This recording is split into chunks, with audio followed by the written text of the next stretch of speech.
Bienvenidos a Examina la Biblia Podcast, el podcast que te ayuda a leer y estudiar la Biblia.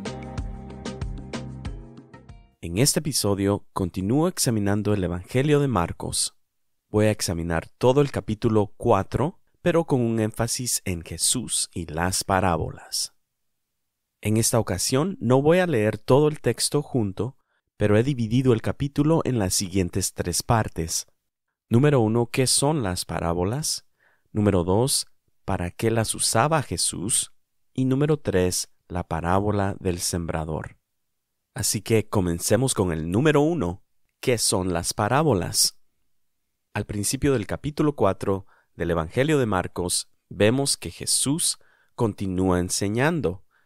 El versículo 1 y 2 nos dice: Comenzó Jesús a enseñar de nuevo junto al mar, y se llegó a él una multitud tan grande que tuvo que subirse a una barca que estaba en el mar y se sentó. Y toda la multitud estaba en tierra a la orilla del mar.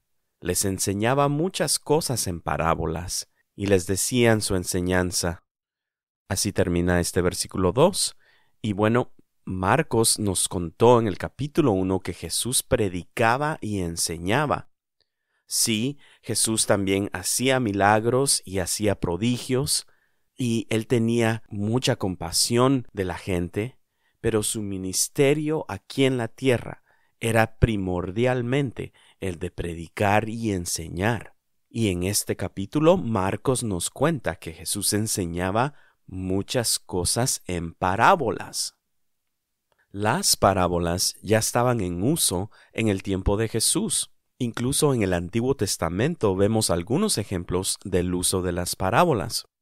Vemos, por ejemplo, la parábola que el profeta Natán le cuenta a David en 2 de Samuel, capítulo 12, versículos 1 al 7, y también la parábola de las viñas estériles en el libro de Isaías, capítulo 5, del versículo 1 al 7.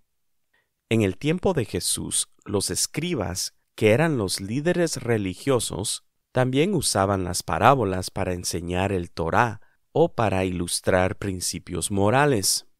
También se sabe que otras culturas en el tiempo de Jesús usaban parábolas para enseñar. Como podemos ver, no es que Jesús introdujo las parábolas por primera vez, sino que él dio uso de una herramienta de enseñanza ya en existencia.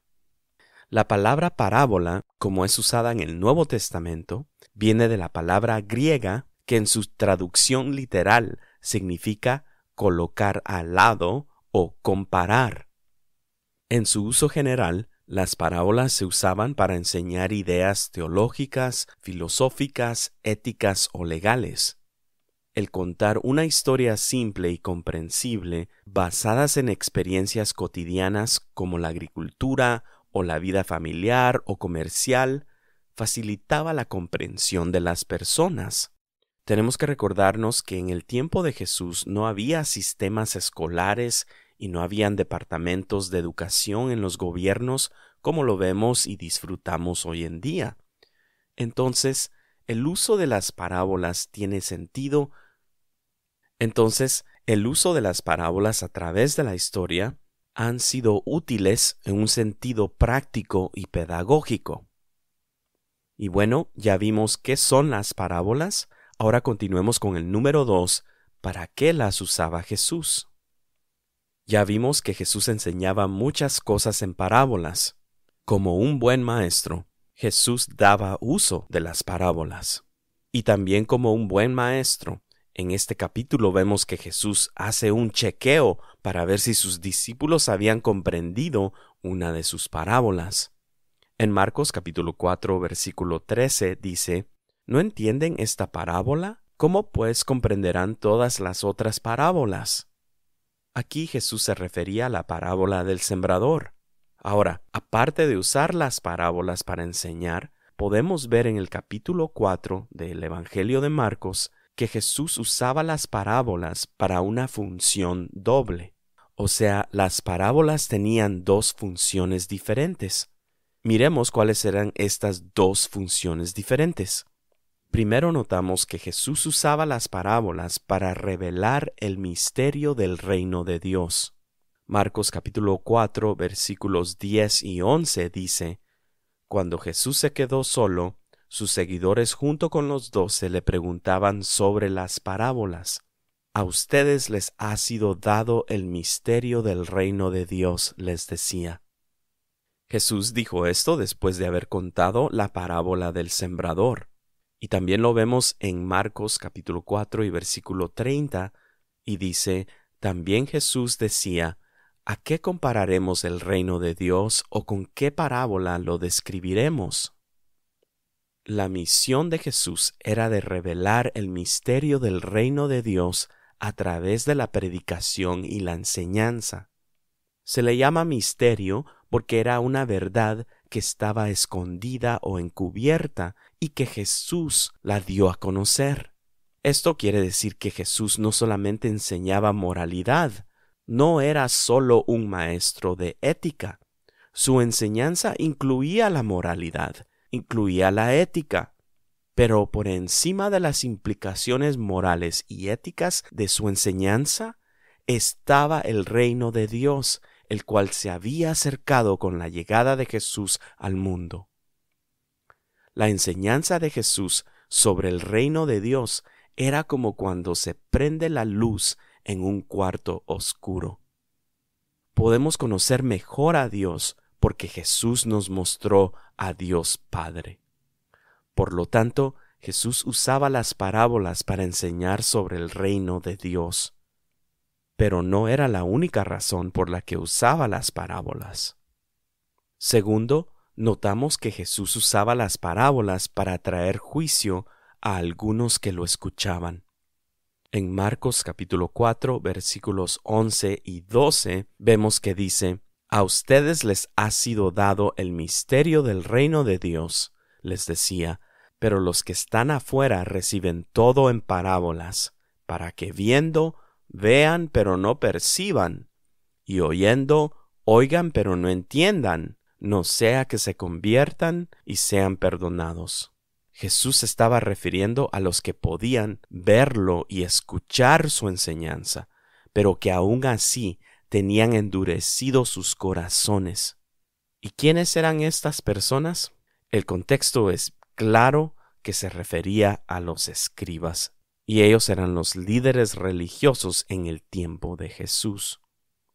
Por su propia incredulidad y dureza de corazón, ellos estaban fuera del reino de Dios. En Marcos capítulo 4 versículos 24 y 25 dice: Además les decía, este es Jesús hablando, cuídense de lo que oigan, con la medida con que ustedes midan se les medirá, y aún más se les dará, porque al que tiene se le dará más, pero al que no tiene, aun lo que tiene se le quitará. De todas las personas de la nación de Israel, los escribas eran los guardianes de la ley de Dios, los doctores en la ley de Dios, y los que conocían mejor la palabra de Dios. Ellos eran los que tendrían que haber recibido a Jesús con brazos y corazones abiertos y con mucha humildad. Sin embargo, su religiosidad, su orgullo, su conocimiento, su propia justicia los dejaba fuera del reino de Dios. Marcos capítulo 4 versículos 33 y 34 dice: Con muchas parábolas como estas, Jesús les hablaba la palabra, según podían oírla, y sin parábolas no les hablaba, pero lo explicaba todo en privado a sus propios discípulos. En público, Jesús enseñaba las parábolas, y las parábolas por sí solas, sin su explicación, no se podía captar la totalidad de la enseñanza de Jesús. Por eso Jesús les explicaba a sus discípulos en privado cuál era el verdadero significado de las parábolas. ¿Y por qué hacía esto Jesús? Porque en público enseñaba parábolas, pero solo en privado daba la explicación.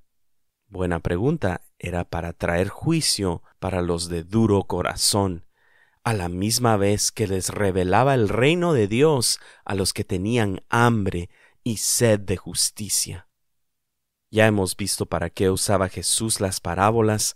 Ahora continuemos con el número 3, la parábola del sembrador. Miremos el texto de cómo Jesús cuenta esta parábola del sembrador. Está en Marcos capítulo 4, versículos 3 al 9. Dice: Escuchen, el sembrador salió a sembrar, y al sembrar, una parte de la semilla cayó junto al camino, y vinieron las aves y se la comieron. Otra parte cayó en un pedregal donde no tenía mucha tierra, y enseguida brotó por no tener profundidad de tierra. Pero cuando salió el sol, se quemó, y por no tener raíz, se secó.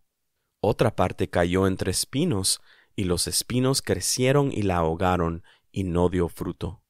Y otras semillas cayeron en buena tierra, y creciendo y desarrollándose dieron fruto, y produjeron unas a 30, otras a 60, y otras a 100 por uno. Y añadió: El que tiene oídos para oír, que oiga. Muy brevemente, solo quiero notar que esta parábola tiene las siguientes características. Número 1, tenemos al sembrador. Número 2, tenemos la semilla. Número 3, tenemos los diferentes tipos de tierra. Y número 4, solo la tierra fértil produce fruto en proporciones de 30, 60 o 100 veces lo sembrado. Ahora, lo asombroso de la parábola del sembrador es que Dios permitió que los escritores de los evangelios nos dejaran saber la explicación de Jesús de la parábola del sembrador. Recordemos que Jesús les dijo que si no entendían la parábola del sembrador, no iban a poder entender las otras parábolas.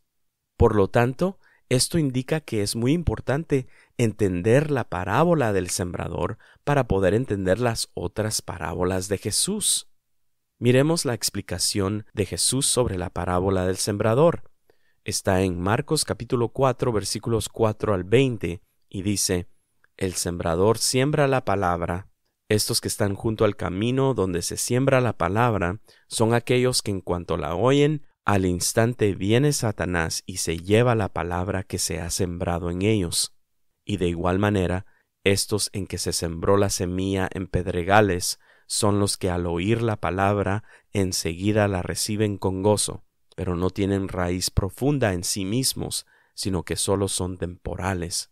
Estos, cuando viene la aflicción o la persecución por causa de la palabra, enseguida se apartan de ella.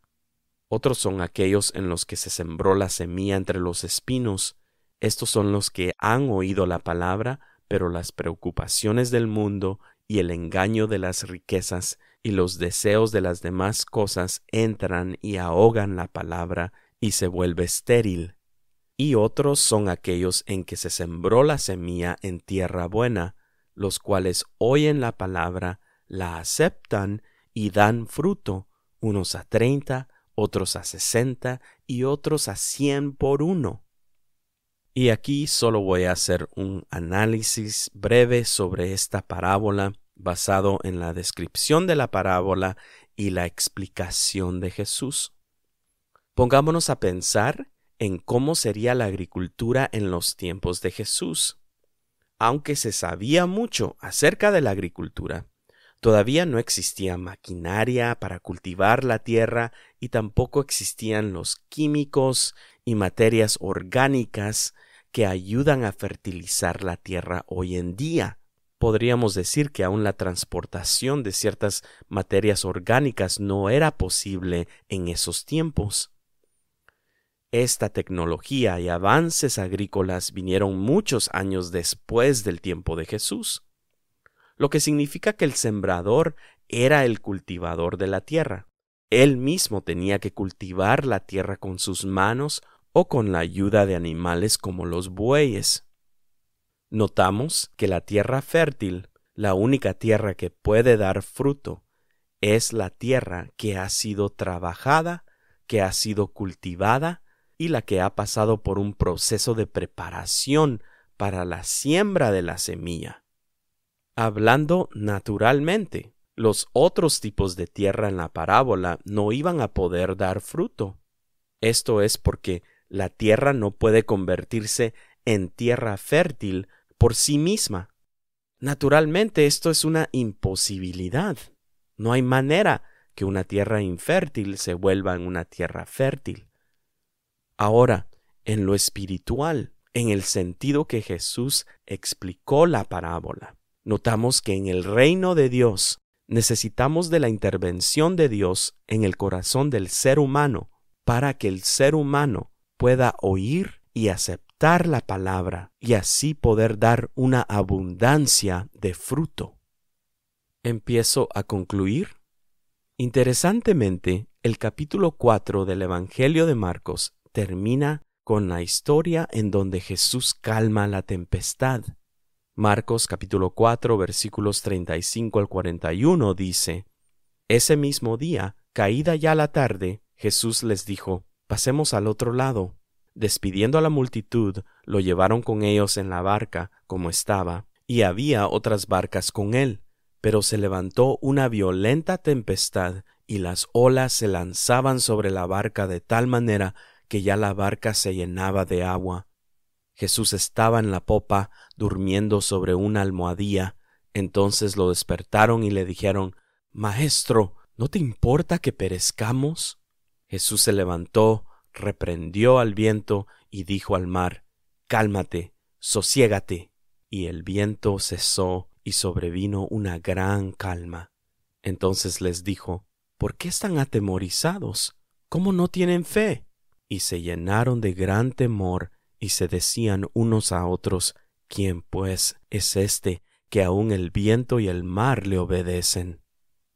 Esta historia no es casual, conecta con la parábola del sembrador.